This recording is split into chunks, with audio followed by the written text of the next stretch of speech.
Obviously, you upgraded the language around growth in the statement today. You know, we've seen the Barbie movie numbers. We've seen everyone going to Taylor Swift concerts this summer. It seems like the American consumer is in pretty good shape. No one's seen and those it does seem like growth is sort of picking back up a little bit, or at least doing well. And I wonder, from your perspective, if that continues, if we see growth not just stabilizing, but doing, you know, performing well this summer, is that a problem because it's inflationary, or is it good news because it suggests that a soft landing is more likely? Just how are you thinking about that sort of trajectory? Horrible question. The most ridiculous thing that was said or asked early on by our favorite Gina brought up two economic indicators: sales of Barbie and Barbie movie, I should say, and sales of Taylor Swift concert tickets. She used those two examples as major economic indicators or activity that we should pay attention to, because, yeah, that's a good forecast of how well the economy is doing, or how high or elevated inflation is.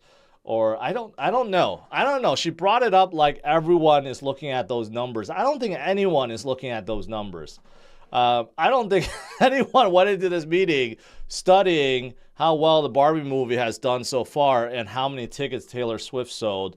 So I don't know where she pulled that out of. Remember that the Fed is in charge of price stability, according to Fed Chair Powell, right? But what he's not in charge of is the diminishing buying power of your dollar, basically, of your money. He is, but, you know, that's not something that he could really control or care about at this point, because, you know, the Fed, they keep printing more money. And it's not just the Fed. Central banks around the world, they keep printing more money. They want inflation, right? Powell said he wants to have 2% inflation every year, and it compounds over time. And what happens with your purchasing power? It goes down. And that's not really something that he cares about. Okay, he cares about very elevated levels of inflation, yes. And he cares about bailing the banks, yes.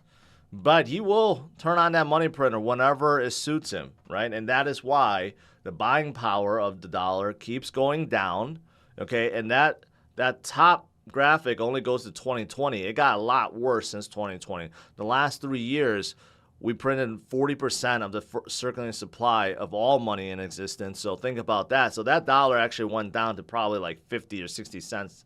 Okay, so it's been getting really bad, right? While Bitcoin has been going upwards and upwards and upwards, right? Well, that last bit going up to a million hasn't happened yet. But you'll see. It'll get there someday, because more and more people are looking for a store of value and a hedge against inflation, and more people are getting out of the dollar, or getting out of the euro, or getting out of the yen, or whatever else may be, right? So that's why you need to invest in assets that appreciate, that can outpace inflation. That's how you truly win. If you hold on a ton of cash all the time, what's going to happen is just like that top graph. You're just going to lose your buying power slowly over time, until you realize one day that there's just not that much. Tim Draper also believes in that. That's why he went on Fox News and said, we're going through one of the most exciting decades I think we will ever see in our lifetime, because we have Bitcoin transforming the way currency and commerce is done. Now, Tim Draper has been very bullish on Bitcoin for a very, very, very long time.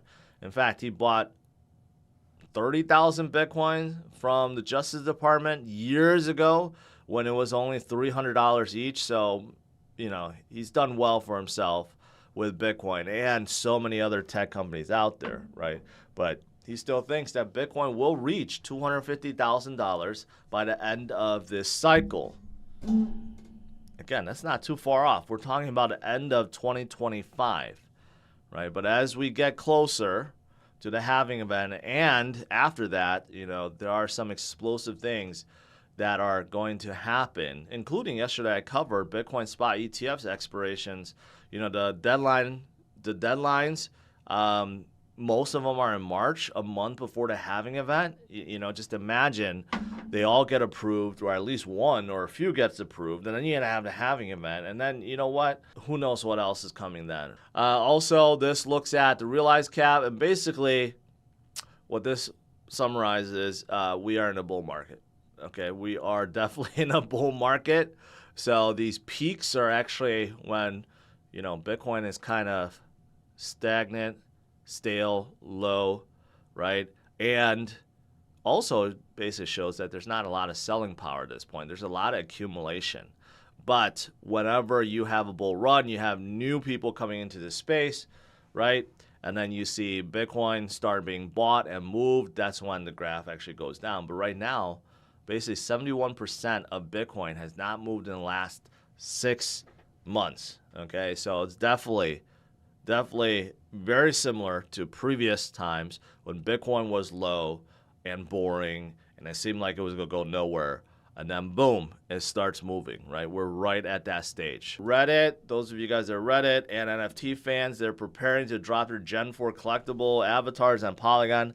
I've not really followed this, but I know a lot of people do enjoy it, and they're one of the, I guess one of the companies out there that has done pretty successful drops in the past. So in case you guys are interested, they will be launching their Gen 4 pretty soon. It's not directly stated yet, but we know Elon has big plans for X. How funny would it be if Mark renamed Threads into Facebook? Threads into Twitter. That would be hilarious. But everyone knows that Elon has big ambitions for X, okay? And one of those things is a wallet. In fact, he did this interview and he talked about, I'm not going to play it, but it's very short. He talks about how there's so many things he's working on, including a payment system, which he said is later this year, which is coming. Also, more features for encryption, direct messaging, and he wants to make it so that it's super, super, super useful with X. Basically, it's an app you want to live in and you don't ever want to get out, right? And of course, speculation on what currencies are going to be used within this super app, right? Is it Doge? Is it Doge and Bitcoin? Maybe a little Ethereum? Maybe a lot more than that, right? Who knows? But this is the reason why Doge is up again.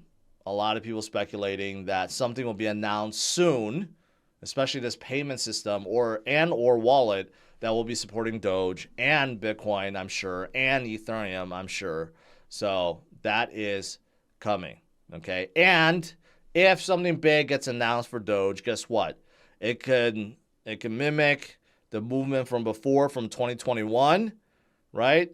When Elon basically announced he bought Twitter, and then he announced other stuff that he was going to do, and Doge just broke out and went crazy, right? Will it do it again this time around? Maybe, if it breaks out of this triangle. Who knows? Maybe. And one other coin that I want to talk about is Avalanche. A lot of people are Avalanche fans. I am too. They're committing to $50 million to bring more tokenized assets to the blockchain. In fact, they're going to purchase $50 million worth of tokenized assets on top of Avalanche to incentivize other makers to come aboard, right, into Avalanche. Fantastic stuff.